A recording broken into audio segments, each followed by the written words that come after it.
তো আমি আজকে বানাবো চিংড়ির ঝাল। তার জন্য আমি কড়াইতে তেল দিয়ে নেবো। কড়াইতে তেলটা গরম হয়ে এলে তাতে মাছ দিয়ে মাছগুলো ভেজে লাল লাল করে কড়াই থেকে নামিয়ে নেব। তারপর পরিমাণ মতো তেল দিয়ে তাতে সামান্য চিনি, গোটা দারচিনি এবং দুটো চেরা লঙ্কা, পেঁয়াজ দিয়ে সেটাকে ভেজে তার মধ্যে টমেটো দিয়ে একটুখানি ভেজে তারপরে আদা বাটা, জিরে বাটা এবং রসুন বাটা দিয়ে সামান্য জল দিয়ে সেটাকে কষে নেব।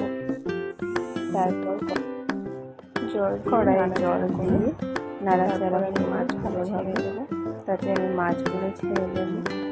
তারপর মাছটা এরকম খমকানো ভাব করে সেটাকে আমি নামিয়ে দাঁড়িয়ে চিংড়ি ঝাল।